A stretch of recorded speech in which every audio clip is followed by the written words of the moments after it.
सातारा शाहूनगर सापडली शाहू महाराज यांच्या समाधीचं दर्शन करून आपण ह्या हेरिटेज वॉकला सुरुवात करणार आहोत. तर आपल्याला आजचे प्रमुख पाहुणे घनश्याम ढाणे सर, डॉक्टर दीपक निकम, आपले अधिरक्षक संग्रहालयाचे प्रवीण शिंदे सर, त्यांच्या मिसेस शिंदे आणि अजून बऱ्याच संस्थेचे पदाधिकारी आणि मित्रमंडळी आणि दुर्गाना ट्रेकर्सचे ट्रेकर्स आपण इथं हजर आहोत.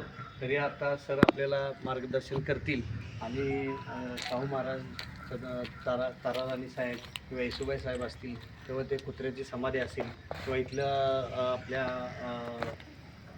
वेगवेगळ्या प्रकारच्या आपल्या माहुली म्हणजे दक्षिण काशी म्हणतो याला आपण, ते मंदिर याचं आपण थोडंसं का होईना ह्या हेरिटेज वॉक निमित्त जरा आगळा वेगळा प्रोग्राम सरांनी आयोजित केला आहे. त्याला आपलं थोडासा हातभार किंवा म्हणायला किंवा आपण सपोर्टिंग सातारकरांना तो वेगळा अनुभव देण्याचा प्रयत्न जरी आपण सातारा संग्रहालय करत आहे, तर त्यांना दुर्गनाथ किंवा अजून आमच्या जिल्ह्याच्या संस्था, इतिहास संस्था आहेत त्या कायम करतच राहू. आणि आत्ता आपण तो कार्यक्रम सुरू करू. जय महाराष्ट्र.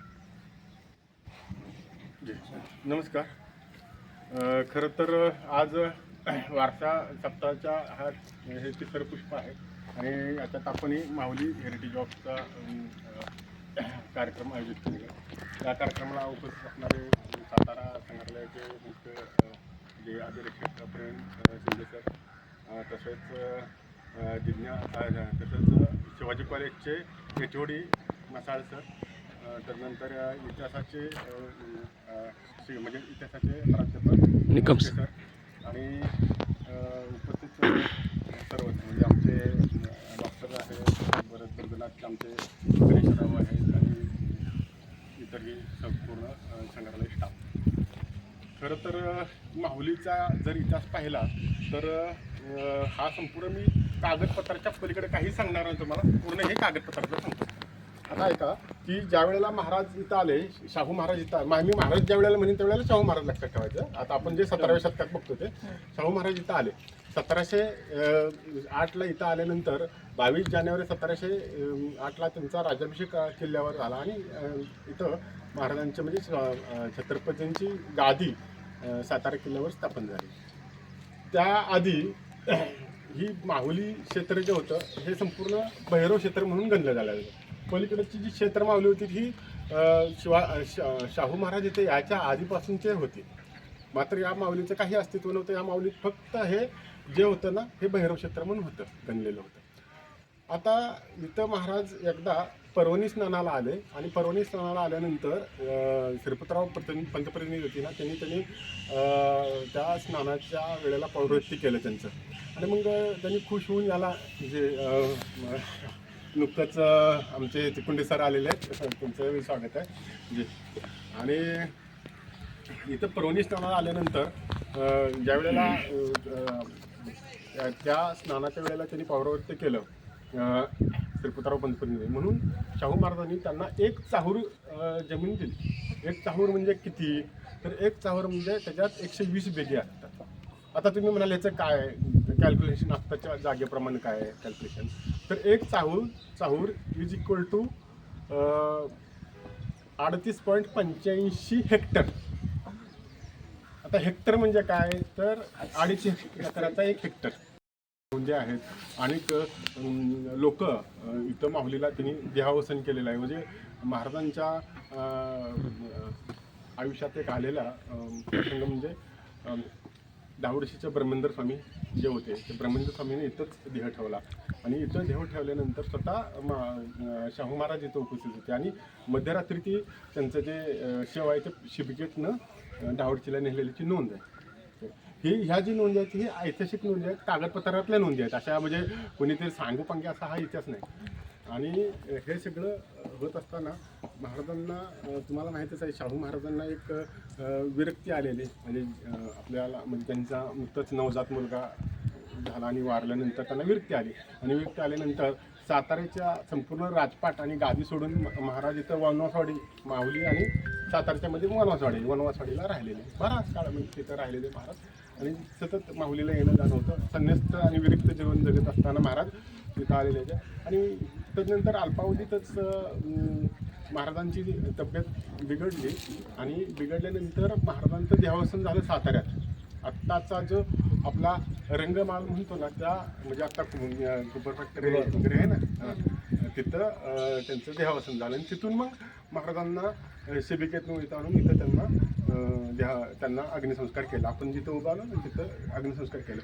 आता अग्निसंस्कार केल्यानंतर महाराजांची जी पत्नी होती सकवारबाई शिर्के घराण्यातली, ती इथं तिने त्या सती गेलेल्या आहेत इथं. आता इथं त्या सती गेल्यानंतर इथं समाधी केली. आपल्याकडे जी समाधी हिंदू परंपरेने करण्याची जी पद्धत असते त्या पद्धतीने समाधी केली आणि समाधीवर शिवलिंग ठेवलं. आता इथं तुम्हाला दिसतात ते 2 शिवलिंग दिसत आहेत. आता याच्या पाठीमागचा इतिहास काय, पण इथं हे बघा, हे हा एक पुतळा दिसतो बरोबर. तर तुम्हाला सांगतो हा पुतळा, ह्या 2 शिवलिंगांचा इतिहास काय आहे ते सांगतो. की महाराजांना इथं देहावसन झाल्यानंतर त्यांना अग्निसंस्कार केल्यानंतर समाधी उभारली गेली. समाधी उभारल्या गेल्यानंतर ज्या वेळेला सकवारबाई सती गेल्या त्या सकवारबाईंचा पुतळा तिथं उभा केला. हे जे पुतळा आहे ना हा सकवारबाईंचा आहे आणि हे कागदपत्रातली नोंद आहे, असं म्हणजे कुठं सांगोपण की नाही, हे सकवारबाईंचा पुतळा. तर नंतर ही जी समाधी आहे ना, ही समाधी म्हणजे आता ही मेघडंबरी आत्ता केलेली आहे, तुम्हाला सगळ्यांनाच ज्ञात आहे. पण जी ग्राउंड लेवलला ज्या वेळेला ही समाधीचं हे जे शिवलिंग होते ना, त्यावेळेला एका पाण्याचा एक पूर आला आणि हे शिवलिंग जे होतं ना जुनं ते गेलं वाहून गेल्यानंतर पण दुसरं शिवलिंग बसवलं. पुतळा होता आणि ते दुसरं शिवलिंग बसवलं. कालांतरानं काय झालं की ते दुसरं शिवलिंग हे सापडलं. मग ती दोन्ही शिवलिंग ॲट अ टाइम बसवली इथं आणि मग ते आतापासून ते इथे आहे. आता याची एक इंटरेस्टेड गोष्ट सांगतो.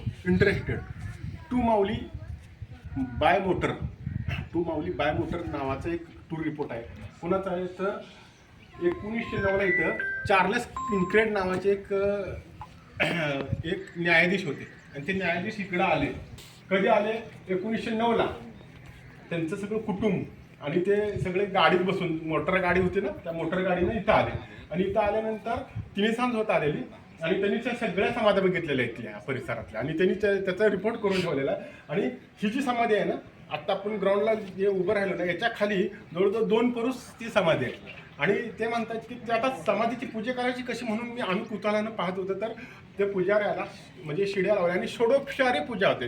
आता जे धार्मिक लोक आहेत त्यांना माहिती आहे की षोडोपचारी पूजा म्हणजे स्नान असतं, परत त्याला यज्ञोपवीत घालायचं, परत गंध अक्षदा धूप नैवेद्य वगैरे हे सगळ्या ज्या गोष्टी असतात त्या षोडोपचारामध्ये येतात.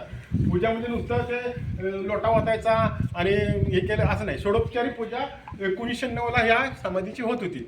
अगदी म्हणजे मोर्चेल होते, त्यानं वर्णन केलेलं आहे की मोर्चेल घेऊन लोक आले, चौऱ्या घेऊन लोक आले आणि मग त्यांनी ते पूजा केली. धूप नैवेद्य म्हणून त्यांनी कशा अक्षद ओवळल्या, कसं काय केलं हे सगळ्याची त्या चार्ल्स किंक्रेडनं नोंद ठेवलेली आहे. हा रिपोर्ट आपल्याकडं आहे 1909चा आणि 1909च्या रिपोर्टमध्ये ते इथल्या जे नेमून दिलेल्या पुजारी आहेत त्या पुजाऱ्यांनी इथं ह्या समाजाच्या कशा पूजा केलेल्या हे सांगितलं. तर हे झालं शिवाजी आपल्या शाहू महाराजांच्या समाधीविषयीचं. आता इथं कुणाकुणाच्या समाधी किंवा कुणाकुणाचं देहावसन झालं आणि कुणाकुणाला इथं अग्निसंस्कार झाले. तर याच्यात असं आहे की शाहू महाराजांना ज्या 2 पत्नी होत्या त्यापैकी सकवारबाई त्यांच्याबरोबर सती गेल्या. मात्र त्यांची एक पत्नी होती, तिचं नाव सुगुणाबाई. त्या मला वाटतं भोरला गेलेल्या, सचिवांच्याकडे गेलेल्या, तिथं आजारी पडल्या काय कारणाने. आजारी पडल्यानंतर त्यांना स्वस्थता लाभावी म्हणून त्या परत आपल्या जेजुरीला आल्या. जेजुरीला आल्यानंतर तिथंच त्यांचं देहावसन झाल्यानंतर जेजुरी टू माहुली असं त्यांचं शव आणलेलं आहे. शिबिकेतनं ते शव आणलं, म्हणजे पालखी किंवा सुखपाल वगैरे असते आणि त्यातनं ते शव आणलं आणि इथं त्यांचं हे केलं, अग्निसंस्कार केलं. आता त्या पिक्चरात त्यांचीही इथं कुठेतरी समाधी असणार आहे, पण त्याच्या कुठेही म्हणजे कागदपत्रात किंवा याच्यात कुठेही नोंद नसल्यामुळे ते एक संशोधनाचा विषय आहे. तदनंतर ज्या वेळेला श्रीपतराव पंतप्रतिनिधींना हा म्हणजे एक चाहूर इनाम दिल्यानंतर त्यांनी काय केलं की इथं हे 1735ला विश्वेश्वराच्या मंदिराची निर्मिती सुरू केली आणि हे जे आहे ना हे मंदिर 1735चं आहे. आता या मंदिराचं जे आहे ना विलक्षण बांधकाम ते आता आपण वर जाऊनच बघूया त्याच्या आणि आजूबाजूचे मंदिर वरून दिसतात त्याच्याविषयी सांगितलं. त्याच्याकडे चालली आता मी सांगतोय काय की ही जी माऊली आहे ही 1708 नंतर ही संगम माऊली वसलेली आहे. पलीकडचे जे क्षेत्र माऊली आहे ही क्षेत्र माऊली म्हणजे शाहू महाराज याच्या आधीपासून ती वसलेली आहे. तिथं प्रभुरी नावाची जे काय कुटुंब वगैरे होती ती पहिल्यापासून ती वसली. आता जे पलीकडचं जे मंदिर आहे ना ते रामेश्वर मंदिर आहे. इथून आपल्याला दिसतं हे रामेश्वर मंदिर जे आहे काय त्या रामेश्वर मंदिर आपल्याकडं एक सावकार होऊन गेले मराठी साहित्य परशुराम नारायण आनगड त्यांनी ते बांधलेलं मंदिर आहे काय. आता त्यांनी अनेक ठिकाणचे जीर्णोद्धार केले. आपल्या पाटेश्वर आहे तर पाटेश्वरचा जीर्णोद्धार केला. हे एक मंदिर बांधलं आणि आपल्या जिथं कृष्णा आणि पंचगंगेचा उगम होतो आपल्या म्हणजे पंचगंगा म्हणजे ह्या कृष्णा वेण्णा पैना वगैरे ते माहुलीचे आपल्या महाबळेश्वरचे जे मंदिर आहे ना तिथं त्यांनी जीर्णोद्धार केला अनगड. आणि हे मंदिर अनगडांच्या काळातलं आहे. हे 1708चं मंदिर आहे म्हणजे सुरुवातीचं मंदिर आहे काय. त्यानंतर हे जी एक चाहूर जमीन दिलेली त्यातली काही जमीन पलीकडे पण आहे. तर ते जे मंदिर आहे संगमेश्वर महादेव काय किंवा त्याला सुवर्णांकित महादेव पण म्हणतात आहे कारण त्याची जी पिंड आहे ना त्या पिंडीवर जी साळुंका आहे वरची त्या साळुंक्याला एक सुवर्णाकार असे सुवर्णाची एक रेग आहे अशी त्या साळुंक्याला म्हणून त्याला सुवर्णेश्वर पण म्हणतात. तर ती मंदिर श्रीपतराव पंतप्रधानांनी बांधलेलं आहे काय. पण ते याच्यानंतर बांधलेलं आहे 40च्या दरम्यान बांधलेलं आहे 1740च्या दरम्यान. ते 1735चं मंदिर आहे. आणि या मंदिराची जी आपण बांधणी बघतो हे हेमांद्री पंतानं जे फॉर्म्युला आणला आणि तो इकडं रूढ झाला ना आपण ज्याला आपण हेमाडपंथी म्हणतो ना तसं हेमाडपंथी हा प्रकारातलं हे मंदिर आहे. आता हेमाडपंथी जरी असलं तरी त्याचे जे शिखरं आहेत हे चुनेगच्चे आहेत आणि शिखरावर पद्धत म्हणतो आपण ते चुन्यात मूर्ती कोरणे ते तसं ते चुन्यात मूर्ती करून घेतली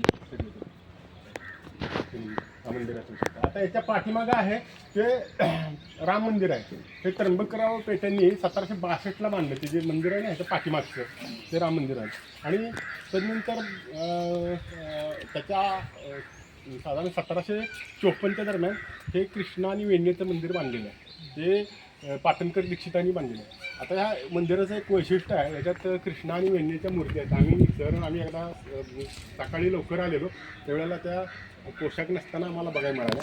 तर कृष्णा जी आहे ती विष्णूचं रूप असल्या कारणानं तिच्या हातात विष्णूची आयुधं वगैरे आहेत आणि इकडं जी वेण्णा आहे ती शंकराची अर्धांगिनी पार्वतीचं रूप असल्यानं तिच्या हातात शंकराचे जे काय आयुधं असतात ते आहेत. आणि वैशिष्ट्य काय की दोघींनीही जे आपले हे हात आहेत ना एकमेकीकडे असणारे ते एकमेकीच्या कमरेवर ठेवलेले आहेत. असं म्हणजे त्याचं ते संगम त्या मूर्तीतनं हे केलेलं आहे. बरं आता इथं अजूनही काय बघण्यासारखं आहे तर आपल्याला अनेक ज्या समाधी आहेत राजघराण्यातल्या ह्या आपल्याला माहीत नाहीत. माहीत असलेल्या काही समाध्यांच्या विषयी सांगतो. आपण ज्या वेळेला माहुलीत येतो त्या येत असताना जे एक मंदिर लागतं आपल्या उजव्या हाताला जे मंदिर लागतं एक पुलालगत ते जे मंदिर आहे ते सगुणेश्वर असं म्हटलं जातं. ज्या आप्पासाहेब महाराज म्हणजे शेवटचे छत्रपती त्यांच्या पत्नी सगुणाबाई त्यांनी हे साधारणतः 1885-86 दरम्यान ते मंदिर बांधलं काय. आणि त्याच मंदिराच्या परिसरात रस्त्याच्या पलीकडं बऱ्याचशाच राजघराण्याच्या समाधी आहेत काय. त्याचं कागदपत्र नसल्या कारण त्या कोणाच्या आहेत कधी झाल्या काय झाल्या याचं काहीही माहीत नाही. मात्र त्याच्या अलीकडे एक समाधी आहे ती महाराजांच्या खंड्या नावाच्या कुत्र्याची आहे. महाराजांना मला सगळ्यांना माहीत असेल की शाहू महाराजांनी स्वतः इथं चित्रशाळा उभारलेली. आपला जो गेंडामाळ आहे त्या तिथं गेंडा आणून ठेवलेला आणि बाकीचे देशी विदेशीचे पक्षी प्राणी आणून ठेवलेले. आणि महाराजांना ते छंदच होता. पैकी महाराजांच्या जीवनात 2 असे हळवे प्रसंग झाले. त्यांचा एक खंड्या कुत्रा आणि मादारी नावाचा हत्ती. मादारी नावाचा एक आवडता हत्ती होता. तो जो गुरुवार बाग आहे आपण गेलेलो त्याच्या पुढल्या विहिरीत पडून तिथंच गतप्राण झाला. महाराजांनी तिथंच त्याची समाधी केली. आणि हा खंड्या कुत्रा आहे ना हा खंड्या कुत्रा महाराज शिकारीला गेले असताना एका बेसावतपणी एका वाघानं त्यांचं किरण केलेलं म्हणजे झेप टाकणाऱ्या एवढ्यात ते कुत्रा जो आहे ना खंड्या हा भुकल्यानंतर महाराजांचं प्राणरक्षण झालं या काही सावध होऊन. त्यामुळं महाराजांनी त्याला पालखीचा मान दिला आणि त्या कुत्र्याला अक्षरशः म्हणजे महाराजांच्या दरबारात पालखीनं आणलं जायचं. पण खूप प्रेम होतं. महाराज कुत्रा निवरल्यानंतर तिथे त्यांचे अग्निसंस्कार जिथं झालं तिथंच त्याचं अस्थि हे करून त्याच्यावर पद्धतीने समाधी उभा केली. ती संपूर्ण लाल दगडात आहे. त्याला लाल दगड म्हणजे आता ते कलर वगैरे नाही केला, पूर्ण पहिल्यापासूनच लाल दगडामध्ये आहे ते. तर अशी ही इथल्या परिसरातली माहिती. आता याच्या पलीकडं ते जो बिलवेश्वर आहे, परत तिकडं साधारणतः आनंदीबाईंचं ते एक मंदिर आहे. ही जी मंदिरं आहेत ना, तीही उत्तरकालीन आहे. 17व्या शतकातल्या उत्तरकालीन म्हणजे 1761चं ते मंदिर आहे पलीकडचं जे दिसतं ना ते.